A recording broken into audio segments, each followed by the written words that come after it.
గ్రామ ward సచివాలయాల్లోని 1-2 notifications అయితే కనుక నార్మల్ గా మనకి రిలీజ్ అయ్యండి. ఎన్ని వేకెన్సీస్ ఉంటే అన్ని వేకెన్సీస్ కి ఎగ్జామ్ పెట్టడం జరిగింది. ఆయా కేటగిరీల వైజ్ క్వాలిఫికేషన్ వైజ్ ఎగ్జామ్ అయితే కనుక జరిగింది. అలాగే రిజల్ట్ వచ్చిన తర్వాత సర్టిఫికేట్ వెరిఫికేషన్ చేసి జాబ్స్ అయితే ఇవ్వడం జరిగింది మాట అండి. ఆ జాబ్స్ కూడా మనకి 2 సంవత్సరాలు అయితే కనుక ప్రొవిషన్ పీరియడ్ కింద చేసిన తర్వాత అవి మనకి గవర్నమెంట్ జాబ్స్ కింద కన్ఫర్మ్ అయ్యామాట. ఇదైతే లాస్ట్ 1-2 నోటిఫికేషన్ లో జరిగిన గ్రామ వార్డు సచివాలయాల జాబ్స్ లో జరిగిన విషయం మాట అండి. కానీ ఇప్పుడైతే కనుక థర్డ్ నోటిఫికేషన్ 3771 పోస్టులు అన్నారు.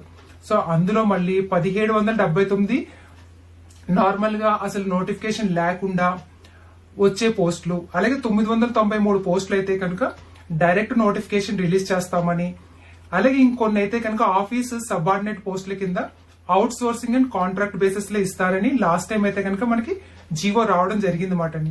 మళ్ళీ ఈ జీవో తర్వాత మళ్ళీ ఇంకో జీవో అయితే కనుక వచ్చింది మాట. జీవో 10 ఒకటి వచ్చింది మాట. అయితే దీని ప్రకారం ఏంటంటే అసలు 1779 పోస్టులు ఏమిటి? ఈ 1779 పోస్టులు ఏంటంటే 3 అంచెల పద్ధతిలోని, అంటే గ్రామాల్లోని, మండలాల్లోని, అలాగే మున్సిపల్ కార్పొరేషన్స్ లోని కూడా మనకి ఉన్న సచివాలయాలన్నింటినీ కూడా మొత్తం మనకి 15,000 సచివాలయాలు ఉన్నాయండి. ఆ సచివాలయాల్ని మానిటర్ చేయడం అనండి, సూపర్వైజర్ చేయడం అనండి, మరి ఇంకేదైనా సరే మాక్సిమం చెప్పాలంటే కనుక ఈ సచివాలయాలన్నింటినీ కూడా మానిటరింగ్ చేయడానికి ఈ 1778 పోస్టుని కూడా ఆయా డిపార్ట్మెంట్లోని డిప్యూటేషన్ మీద ఇది తీసుకోవడం అయితే జరుగుతుంది అన్నమాట అండి. మరి 993 పోస్టులు డైరెక్ట్ గా రిక్రూట్మెంట్ అన్నారు. ఈ 993 పోస్టులు డైరెక్ట్ గా రిక్రూట్మెంట్ అయితే అందరికీ ఆప్షన్ వస్తుంది. మన ఎగ్జామ్ రాసి మనకి ఈ జాబ్ నైతే కొట్టొచ్చని చాలా మంది ఎదురు చూస్తున్నారండి. కానీ దాని తర్వాత వచ్చిన జీవోలని మళ్ళీ ఈ 993 పోస్టులు కూడా రద్దు చేయడం అయినది. ఏఎన్ఎం పిహెచ్సి కింద దీన్ని అయితే కనుక తీసేస్తున్నారు అన్న లెక్కలోని మళ్ళీ జీవో వచ్చింది మాట అండి.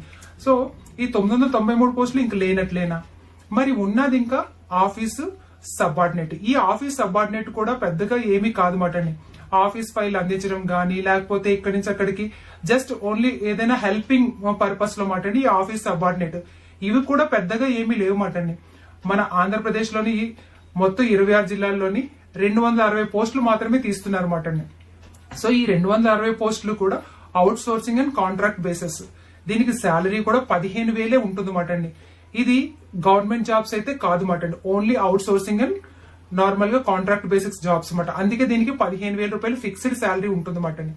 ఈ 993 పోస్టుల్లోని ఉన్న, అంటే ఈ సచివాలయాల్లో ఉన్న ఏఎన్ఎం పిహెచ్సి పోస్టులను అన్నింటినీ కూడా రద్దు చేసేసి దాంట్లోకి మళ్ళీ కూడా ఈ ఆశా వర్కర్స్ ని ఇలాంటి వాళ్ళని తీసుకొని పెడతారన్నమాట. అంటే ఈ 993 పోస్టులు కూడా ఇంకా లేనట్లే అని ఇప్పటి వరకు ఉన్నది. మరి ఇకపై మరి ఇంక ఏదవుతుందో అన్నది మనం వేచి చూడాలన్నమాట అండి. ఎందుకంటే ఇప్పుడు దీని గురించి కదిలిన తర్వాత ఈ గ్రామ వార్డు సచివాలయాల నోటిఫికేషన్ ఖాళీలు అని మనకి అధికారిక సమాచారం వచ్చిన తర్వాత మనకి ఏమైంది, మళ్ళీ ఇక్కడ ఏంటంటే కౌశలం సర్వే స్టార్ట్ అయింది. ఈ Kaushalam survey, work from home survey start అయింది. దాని తర్వాత ఈ వాహన మిత్ర స్టార్ట్ అయింది. ఆ మధ్యలోనే ఫ్రీ బస్ స్టార్ట్ అయింది. ఇవన్నీ ఒకదాని తర్వాత ఒకటి స్టార్ట్ అవడం వల్ల ఇది మళ్ళీ దీని గురించి ఎలాంటి చర్చనీయాంశం లేదు మాట అండి. అంటే అధికారికంగా ఎలాంటి మనకి నోటిఫికేషన్ లేదు మాట అండి.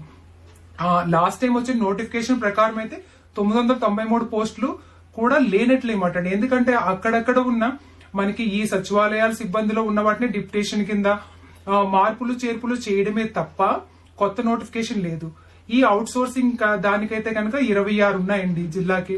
అంటే 26 అంటే కనుక మనకి ఈ అవుట్ సోర్సింగ్ ఎగ్జామ్ అంటూ ఏమి ఉండదు కదండి. ఎగ్జామ్ గానీ ఏమి ఉండదు. జస్ట్ అవుట్ సోర్సింగ్ ఏంటంటే మనకు నోటిఫికేషన్ ఇస్తారు. నోటిఫికేషన్ ఇచ్చిన తర్వాత దానికి మనం తీసుకువెళ్లి అప్లికేషన్ ఇవ్వాల్సి ఉంటుంది అన్నమాట అండి. దీన్ని ఆన్లైన్ లో ఇస్తారో మరి ఆఫ్లైన్ లో ఇస్తారో మనకు తెలియదు.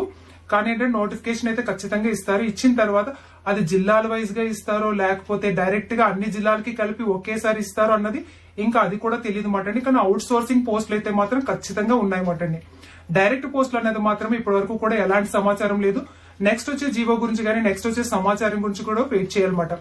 అయితే చాలా మంది ఏంటంటే మేము ప్రిపేర్ అవ్వాలా వద్దా అసలు మాకు ఏం తెలియట్లేదండి, సడన్ గా నోటిఫికేషన్ అని ఒక వారం 10 రోజుల్లో ఎగ్జామ్ అంటే మళ్ళీ మేము ఇబ్బంది పడతాం కదా అంటే కనుక మీరు ఎవరైనా సరే జాబ్స్ కోసం ప్రిపేర్ అవుతున్న వాళ్ళు ప్రిపేర్ అవ్వండి. మీరు సబ్జెక్ట్ పరంగా ప్రిపేర్ అవుతారు. జనరల్ అవేర్నెస్ గానీ, రీజనింగ్స్ గానీ, ఇంగ్లీష్ గానీ, తెలుగు గానీ, మీ సబ్జెక్ట్ పరంగా ఏదైతే క్వాలిఫికేషన్ పరంగా మీరు ప్రిపేర్ అవుతుంది ఎక్కడికి పోదన్నమాట అండి. ఈ ఎగ్జామ్ కాకపోతే ఇంకో ఎగ్జామ్ కి అది యూజ్ అవుతుంది తప్ప అది వేస్ట్ అవ్వదు కదండి. ప్రిపేర్ అయ్యే వాళ్ళు మాత్రం ఖచ్చితంగా ప్రిపేర్ అవ్వండి. అవి కాకపోయినా మనకి చాలా రకాల జాబ్స్ అయితే కనుక ఓపెన్ అవుతున్నాయి. నేను కూడా పెడుతున్నాను కదండి. ఎందుకంటే 1-2 పోస్టులు అయితే నేను పెట్టట్లేదు, కానీ ఎక్కువ ఉన్న పోస్టులు అన్ని కూడా మీకు ఇన్ఫర్మేషన్ ఇస్తున్నాను అనమాట. ఎందుకంటే వర్కౌట్ అయ్యేవన్నమాట అండి. అంతే తప్ప వేరు రాష్ట్రాల్లోని ఇక్కడి నుంచి ఎక్కడికో వెళ్లి వేరు రాష్ట్రాల్లోని ఎక్కడో ఉన్న వాళ్ళైతే నేను పెట్టట్లేదు. కానీ ఇక్కడ మనకి అందరికీ కూడా ఇది వర్కౌట్ అవుతుంది, అందరూ పెట్టుకోవచ్చు అన్న నోటిఫికేషన్ నేనైతే కనుక వీడియో రూపంలో కానీ షార్ట్ రూపంలో కానీ మీ ముందు తీసుకొస్తున్నాను అనమాట అండి. సో మరి ఇక్కడ ప్రిపేర్ అవ్వాలా లేదా అంటే కనుక ప్రిపేర్ అవ్వండి. ఎందుకంటే నెక్స్ట్ ఏంటి అన్నది ఎవరికీ తెలియదు. ఇప్పటివరకు 2 జీవోస్ వచ్చాయి, మళ్ళీ ఏమైనా రావచ్చు, లేకపోతే రాకపోనవచ్చు. ఏదన్నది మనకు పూర్తిగా తెలియదు. కానీ చదువుకున్నది చదువు మాత్రం ఎక్కడికి పోదు కదండి. మీ ప్రిపరేషన్ ఎక్కడికి పోదు కదండి. సో అందుకే ఒకవేళ అవుట్ సోర్సింగ్ జాబ్స్ కూడా ఏమో ఎగ్జామ్ పరంగా తీస్తారో, లేకపోతే సర్టిఫికేట్ యాక్చువల్లీ అవుట్ సోర్సింగ్ అంటే మనకి సర్టిఫికేట్ వెరిఫికేషన్ చేస్తారు. దాన్ని బట్టి మనకి మార్క్స్ వెయిటేజ్ అని బట్టి మనకి ఓవరాల్ ఇంటర్వ్యూనో నార్మల్ గా చేసి తీసుకుంటారు out sourcing. Computer base compulsory, computer knowledge అనేది కంపల్సరీ ఉండాలండి ప్రతి ఒక్కరికి కూడా. ఎందుకంటే ఏ దేనికైనా సరే కంప్యూటర్ నాలెడ్జ్ అనేది కంపల్సరీ అడుగుతున్నారు అవుట్ సోర్సింగ్ లో కూడా, కాంట్రాక్ట్ బేసిస్ లో కూడా. సో కంప్యూటర్ నాలెడ్జ్ అనేది మీరు స్కిల్స్ ని పెంచుకోండి. దీనికే కాదు, వర్క్ ఫ్రం హోమ్ లో కూడా కంప్యూటర్ నాలెడ్జ్ అనేది కంపల్సరీ ఉంటుంది అన్నమాట. సో ఎవరైనా ఆడవాళ్ళు జాబ్ చేయాలనుకున్న వాళ్ళు ఎవరైనా ఉంటే కనుక కొంత కంప్యూటర్ మీద అవగాహన పెంచుకోండి. కంప్యూటర్ వర్క్స్ మీద మీరు ఆన్లైన్ క్లాసెస్ కానీ ఏమైనా ఫాలో అవుతూ ఉండండి. అవడంలో తప్పులేదు కదండి. మన నాలెడ్జ్ ని ఎవరు తీసుకోలేరండి. మన దగ్గర ఉన్న స్కిల్స్ ని ఎవరు తీసుకోలేరన్నమాట. సో మరి ఈ గ్రామ వార్డు సచివాలయాల గురించి ఈ గ్రామ వార్డు సచివాలయాల గురించి ఇంకే కొత్త ఇన్ఫర్మేషన్ తెలిసినా సరే నేను మీ ముందుకు వీడియో రూపంలో వస్తానండి. దీని గురించి అయితే కనుక ఇప్పటి వరకు ఉన్న జీవో ప్రకారం అంటే ఆ 993 పోస్టులకి నోటిఫికేషన్ ఇస్తారా లేదా అన్నది డైలమాలో ఉండిపోయింది మాటండి. అది అవునా కాదా అన్న సందిగ్ధంలోనే ఉంది మాటండి. సో దాని గురించి ఏ రకమైన ఇన్ఫర్మేషన్ తెలిసినా నేను ముందుకు వస్తాను. కానీ అవుట్ సోర్సింగ్ పోస్టులు అయితే కనుక ఖచ్చితంగా తీస్తారన్నమాట అండి. ఈ అవుట్ సోర్సింగ్ పోస్టులు అంటే ఆఫీస్ సబార్డినేట్ పోస్టులు మాత్రం ఖచ్చితంగా తీస్తారన్నమాట అండి. దానికి కూడా ఎవరైనా అప్లై చేసుకోవాల్సిన ఉంటే రెడీగా ఉంచుకోండి. Caste income, Aadhaar card, ration card, అలాగే కొత్త రేషన్ కార్డులు ఎవరైతే తీసుకున్నారో అవి మీరు జాగ్రత్త పెట్టుకోండి. ఎందుకంటే అది ఒక్కసారి మాత్రమే డౌన్లోడ్ అవుతుంది.